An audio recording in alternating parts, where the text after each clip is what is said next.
l'image. La Pâque, nous allons parler de la Pâque. La Pâque, c'est l'image de Christ, qui est la rédemption.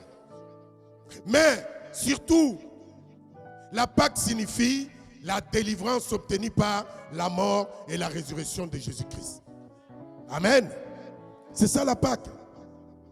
Pour toi qui fléchis tes genoux, tu pleures, tu demandes à Jésus, sache que la Pâque, c'est la délivrance. C'est ce qui a fait que tu deviennes enfant de Dieu. Tu deviennes citoyen du ciel. Tu deviennes un sacerdoce royal. Tu deviennes un royaume de sacrificateurs. Tu deviennes enfant de Dieu. La Pâque. Mais regarde comment on a minimisé la Pâque. On te dit, va chercher les œufs. Hein? Même Noël vaut plus que la Pâque. Alléluia. Mais vas-tu t'attacher au monde? La Bible ne nous dit-elle pas de nous détacher du monde? Voilà ce que fait le monde. Pour t'empêcher de comprendre l'importance de la Pâque. La Pâque.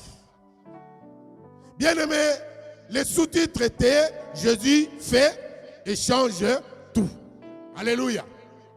Dans Jésus fait, il y a les sacrifices. Alléluia. Parce que la Pâque, c'est les sacrifices.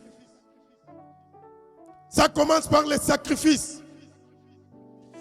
Les sacrifices, Jésus s'est donné. Il est mort à la croix. Il a porté tes iniquités. Il a porté tes fautes. Tout ce qui t'est condamné, Jésus les a portés sur lui. Lui qui n'avait rien fait. Rien du tout. La Bible dit, en lui, il n'y a ni péché, ni ombre de variation. C'est que Jésus est limpide en lui. Jésus est blanc comme la neige. Alléluia. Il est venu sur cette terre. L'unique personne qui a porté la chair comme toi et moi, qui a vaincu la chair, c'est Jésus-Christ. Alléluia. Parce que, ayant la chair, il n'a point péché dans la chair. C'est pourquoi il te dit aussi de dominer la chair. Alléluia. Parce que lui-même a goûté à la chair. Il y a les sacrifices. Deuxième point, c'est la résurrection. Après les sacrifices, vous savez, ce que Jésus a enduré, bien-aimé, la torture que Jésus a endurée. Parce qu'on ne l'écrit pas bien. Jésus a été torturé. Pour toi, pour moi, pour nous. Vous vous imaginez une pointe sur les doigts, sur la main. On te met sur la croix. Et c'est les pointes qui te bloquent. Avec la pesanteur, avec ton kilo. Comment tu peux rester sur la croix seulement par tes mains qui sont bloquées par une pointe et tes pieds? Quelle souffrance! Quelle souffrance! Sa côte a été percée. On a craché sur lui. Les épines sur la tête. Son sang coulé. Tout cela pour toi, pour moi, pour nous. Est-ce que tu peux acclamer le roi des rois? Tu peux l'acclamer, acclame-le bien. Et ça, c'est le prix du rachat. Parce qu'il fallait que Jésus te rachète. Il a souffert pour qu'il y ait un prix de rachat. Il t'a racheté. Il t'a racheté, il m'a racheté, il nous a racheté. Et il a pris tout pour clôturer. Il a pris tout, il a mis dans les trous. Il est parti dans la tombe. Dans la tombe, il n'était pas parti pour être enterré. Il était parti avec tous ces fardeaux-là pour les laisser dans la tombe. Parce que c'est dans la tombe où on trouve des pourritures. Toutes ces pourritures sont restées dans la tombe. Le Dieu glorieux est ressuscité. Est-ce que tu peux l'acclamer encore? Il est ressuscité. Au troisième jour, il est ressuscité. C'est les grands miracles. Les grands miracles. Il y a ces miracles-là qui s'est opéré peut-être ici sur terre. Nous entendons aussi des témoignages. Mais imagine-toi, on amène un cadavre là et ça ressuscite. D'abord, nous allons fuir. Nous allons fuir après que les courageux reviennent et les moins courageux peut-être seront déjà à l'arrêt. On ira leur dire, parce que moi je sais, je vous dis, un jour à Kinshasa, il y avait un monsieur qui avait un peu de sous. Il était mort du côté marché central. Mais tellement on a l'habitude de mettre les cadavres sur les lits et tout le monde, toute la famille à gauche, à droite, s'appuyait sur les lits. Mais un moment de distraction, tellement il y a eu beaucoup de kilos, ils n'ont pas prévenu, c'était par terre et d'un côté, ça a fléchi. Le cadavre a bougé. Je vous dis, ceux qui sont de Kinshasa connaissent, du grand marché jusqu'au pont Gabi. Les gens se sont retrouvés au pont Gabi. Et la nouvelle était, il est ressuscité à Ségui. Qui? On ne connaît pas la personne. Jusqu'à ce que les plus courageux sont rentrés. Ils l'ont trouvé dans cette position-là. Et qui pouvait pleurer chérie? Qui pouvait dire, oh, on ira avec toi, papa? Qui pouvait encore répéter ça parce que tu as fui? Alléluia. Alléluia. Mais nous, je vous ai dit, les sacrifices, la résurrection, les rachats. Mais nous sommes dans la renaissance. Alléluia. C'est ce qui nous appartient, nous, aujourd'hui. C'est la renaissance. Nous sommes nés de nouveau. Par sa mort, sa résurrection, nous sommes nés de nouveau. C'est pourquoi je remercie l'homme de Dieu qui a dit, Jésus fait. Il a fait. Dans ce que j'ai mis là, il y a tout ce qu'il a fait. Et à la fin, c'est quoi? Change. Il a changé ta nature. Il a changé ta nature. Tu es devenu une nouvelle créature. Tu es devenu un homme, une femme. Un homme nouveau et une femme nouvelle. Ta vie a changé. Bien-aimé, sache que l'ennemi, chaque jour de ta vie, il te dit, tu n'as pas changé. C'est une opposition interne. Est-ce que tu le crois? Quand les choses ne marchent pas. Nous allons lire la parole de Dieu, Exode chapitre 12. Nous lisons rapidement à partir du verset 1. Chapitre 12, à partir du verset 1. Nous sommes maintenant dans la renaissance. Renaissance, c'est-à-dire quelque chose qui est devenu nouvelle. Alléluia. C'est pourquoi il dit, quand quelqu'un croit en Jésus, il devient une nouvelle ère. Une nouvelle ère. Toutes les anciennes choses sont les péchés, ton mauvais comportement sont passés. Tu es devenu une nouvelle créature. Tout cela par la grâce du Seigneur. C'est la Pâque de l'Éternel. Lis Jean chapitre 6. Nous entrons dans la Renaissance maintenant. Ça, c'était l'Ancien Testament. Mais le Nouveau, c'est la Renaissance. Dans l'Ancien Testament, Dieu parlait seulement aux Juifs. C'était ça son peuple. Mais aujourd'hui, Dieu a élargi la parole de Dieu pour toi, pour moi, pour nous tous. Voilà pourquoi j'appelle ça la Renaissance. Et c'est le quatrième point sur lequel nous allons nous baser. Lis ma sœur. Amen, peuple de Dieu. Tu peux acclamer la sainte parole. On parle de l'agneau. L'agneau, c'est Jésus-Christ lui-même. Dans les sacrifices, on voit l'agneau. L'agneau de Dieu qui ôte le péché du monde. Jésus lui-même. L'agneau a été donné aux enfants d'Israël où Dieu les a ordonnés de prendre l'agneau. Et il y avait des conditions. Bien-aimé, quand tu lis ça, tu comprends, il fallait manger l'agneau avec des chaussures, avec les reins serrés, il y avait beaucoup de conditions. C'est pour te dire que la vie de Christ sur cette terre était irréprochable. Parce que cet agneau, pour qu'on soit sûr que cet agneau n'a pas du mal, il était mal, deux, il n'avait pas les défauts. Comment est ta vie? Regardons-nous bien. Comment est notre vie aujourd'hui? Nous qui suivons Christ.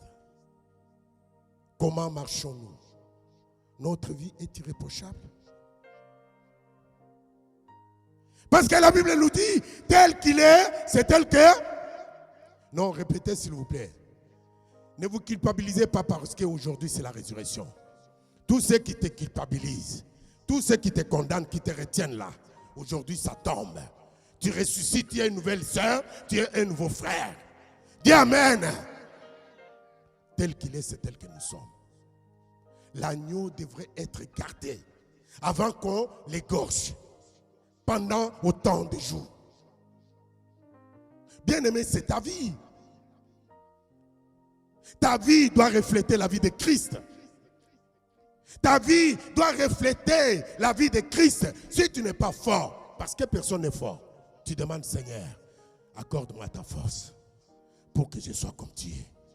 Si lui le dit, demandez, je vous donnerai. Toquez, je vous ouvrirai. Cherchez, vous me verrez. Tu as déjà demandé la force à Christ pour arrêter de mentir, pour arrêter la séduction, pour arrêter le vol, pour arrêter le mensonge.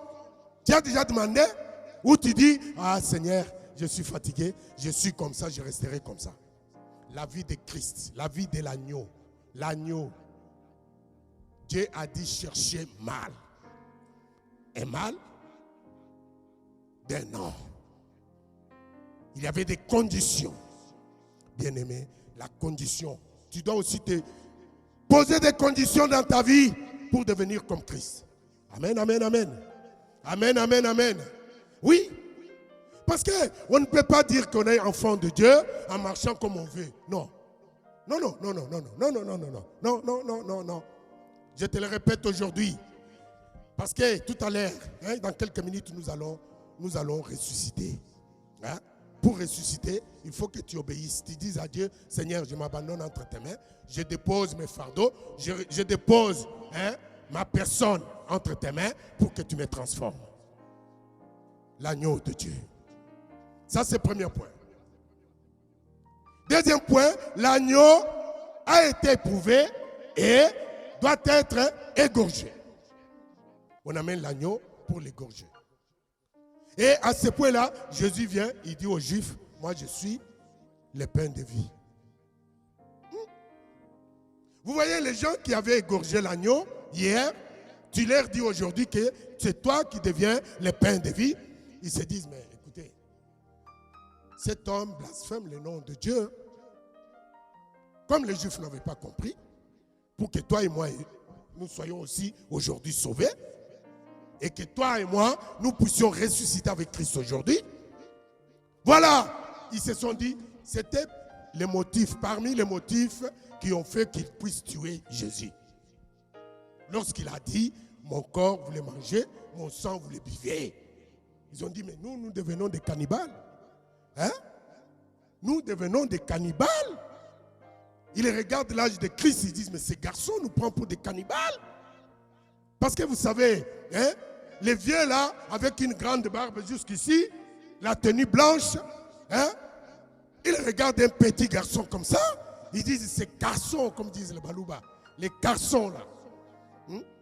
Ces garçons nous disent de manger la chair et de boire le sang, nous devenons des cannibales. Ah non, cet enfant, on le tue. On le tue, on le tue, on le tue. Alléluia. Alléluia. Il fallait qu'on égorge. On a égorgé l'agneau. Ça, c'est le deuxième point. Troisième point, le sang de l'agneau. Ah. Le sang de l'agneau qui est dans les sacrifices. Le sang de l'agneau devrait être appliqué sur les linteaux, les cadres de leur maison. Pourquoi? Pour empêcher les destructeurs, pour empêcher l'ange de la mort de les toucher. Mais mon frère, ma soeur, qui te protège aujourd'hui? Ton père, ta mère, ton pasteur, ton église? L'église ne protège personne. Hein? Pasteur ne protège personne. C'est lui qui protège Jésus-Christ. Jésus! Le sang a été mis sur les encadrements de leur maison pour empêcher l'ange de la mort. Et cela illustre aussi quelque chose, que Christ, on l'accepte par la foi, uniquement par la foi. Ce n'est pas une doctrine de conversion à la masse, parce que moi j'ai accepté toute ma famille. Non, c'est individuel. Comme on dit, le salut est... Si toi tu l'acceptes comme Seigneur et Sauveur, le sang sera aussi sur les portes, sur les fenêtres, sur toi-même, sur tout ce que tu fais. Alléluia. C'est-à-dire, tu auras une protection divine. Jésus te protégera. Les sangs, on ne les voit pas aujourd'hui. Tu n'as pas besoin de sang. Tu as besoin du Saint-Esprit qui habite au-dedans de toi. C'est une protection plus que les sangs. Alléluia. Et qui avait ce jour-là chassé l'ange destructeur? C'était le Saint-Esprit. Alléluia. Ah oui. Les sangs, après avoir mis le sang, on applique le sang et seulement le sang partout. Parce que c'est ce sang-là qui te protège. C'est ce sang-là qui protège ta famille. Tu peux être ici, tu pries pour ta famille. Même au bled. Tu dis, Dieu, envoie ton sang couvrir ma famille. Dieu agit, les anges agissent. Parce que les anges de Dieu sont à notre service. Si tu ne le sais pas, tu dis les anges allez faire ça, ils vont. Parce que toi tu es plus que les anges. Alléluia.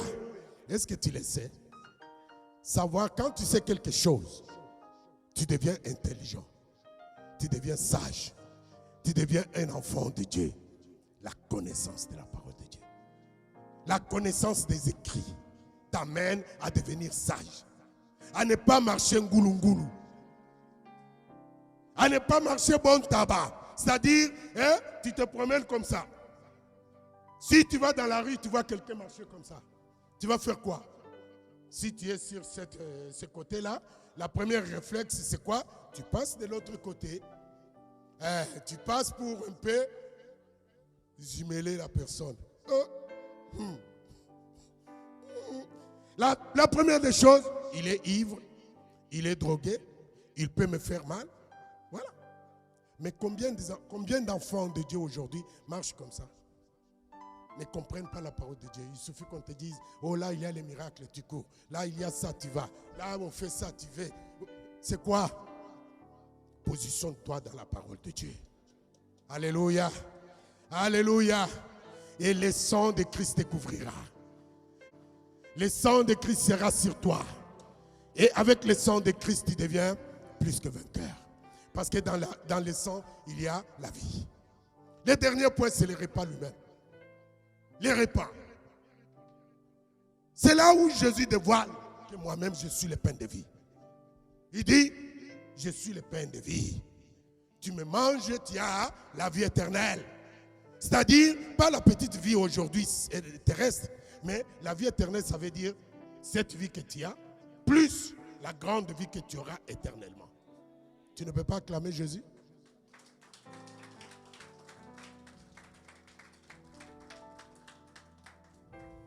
Et il annonce la Sainte Seine aussi. Mais pour les Juifs, c'était une fête comme toute autre fête. Pour eux, c'est une petite fête, une fête où ils sont sortis de là. Ils sont sortis. D'ailleurs, quand ils sont sortis d'Égypte, après cette histoire, ils arrivent devant la mer Rouge, ils oublient tout ce que Dieu avait fait. Toi aussi, seras-tu un écouteur oublié? Seras-tu un enfant de Dieu oublié? Non, il faut te rappeler de Christ, de sa souffrance, de ses sacrifices, de sa résurrection, du rachat et aujourd'hui de ta renaissance pour vivre mieux dans le Seigneur. Savoir que Christ est le pain de vie.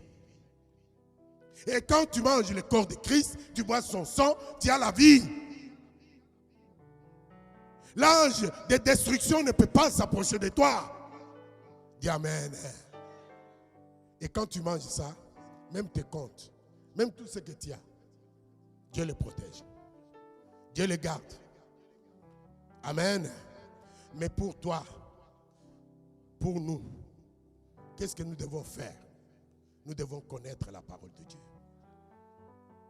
Parce que grâce à la connaissance de la parole de Dieu, nous sommes illuminés par cette parole. Cette parole nous éclaire de beaucoup de choses. Parce que si tu n'es pas éclairé, tu ne vas pas connaître ton identité. Tu ne vas pas connaître qui tu es. Et tu ne vas pas connaître ton héritage dans le Seigneur. Si Dieu arrive à te protéger comme ça, c'est qu'il y a un héritage pour toi. Hein? Il y a un héritage. Toi, tu as déjà vu un enfant qui ne vaut rien être protégé? On ne le protège pas, même dans ce monde. On dit laissez-le, laissez-le, il est comme ça, laissez-le. Mais regarde les princes, comment on les protège. On les protège pourquoi? Parce qu'il a l'héritage de la famille. Parce qu'on doit les garder. Parce que, regarde les jeunes là, anglais, avec sa femme. Ils ont appelé seulement une femme pour lui parler. Le monde entier a été ébranlé. Parce que Harry a parlé.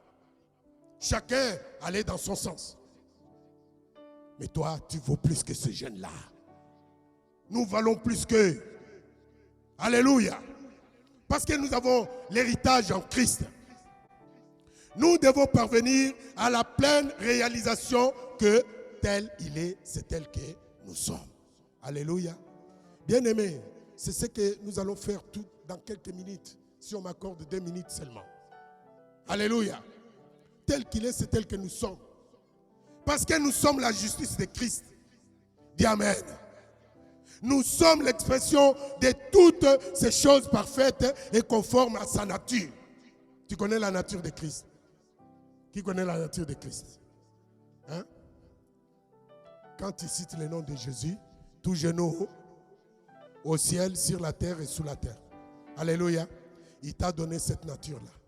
C'est que tu es devenu comme lui. Alléluia. Tu es devenu comme lui. Sa bonté est sur toi. Sa bienveillance est sur toi. Son amour est sur toi. Son humilité. Un enfant de Dieu ne doit pas manquer l'humilité. Alléluia. Si tu n'as pas l'humilité, le moment arrive là pour que l'orgueil qui est en toi meure et que tu ressuscites avec une nouveauté de vie, avec l'humilité de Christ. Et après, son excellence. Nous devons être excellents. Un enfant de Dieu ne doit pas être nonchalant, ne doit pas être quelqu'un de... Non, excellence dans ton comportement, dans ta façon de faire, dans ta façon de travailler pour Dieu, dans ta façon de donner pour Dieu, dans ta façon d'évangéliser, dans ta façon de parler de Dieu. Alléluia. Regarde ceux qui n'ont pas Dieu aujourd'hui, comment ils veulent copier l'excellence de Dieu. J'ai vu les femmes et les jeunes hommes qui étaient ici pour rejoindre Daesh par leurs propres moyens, en disant nous allons combattre. Mais toi tu combats quoi? Hein? À côté de toi il y a les malades qui sont là. Il y a les hommes animaux qui sont là. Ou animaux, je ne sais pas. Qu'est-ce que tu fais de toutes ces personnes-là? Alléluia. Alléluia. Alléluia. L'excellence de Christ. Nous allons nous tenir debout. Nous allons nous tenir debout. Nous allons nous tenir debout. Je vais appeler les hommes de Dieu, ils vont venir. Je vais appeler pasteur Godelive, pasteur Eva. Peuple de Dieu, là où tu es, nous allons, pasteur Godelive va de ses côtés, pasteur Eva va comme ça, moi je vais comme ça. Nous allons prier, nous allons imposer les mains aux enfants de Dieu. Nous allons les oindre. Tout ce qui était mort en eux doit ressusciter. Nous voulons la résurrection. Parce qu'aujourd'hui c'est un grand jour. C'est la journée où c'est l'après-midi de résurrection. Nous avons chanté que Jésus est ressuscité. On ne veut pas que tu viennes comme tu es venu et que tu rentres tel que tu étais venu. Non. Personne ne peut venir à lui et s'en aller de cette façon. Nous allons maintenant exercer cet exercice. Élève tes mains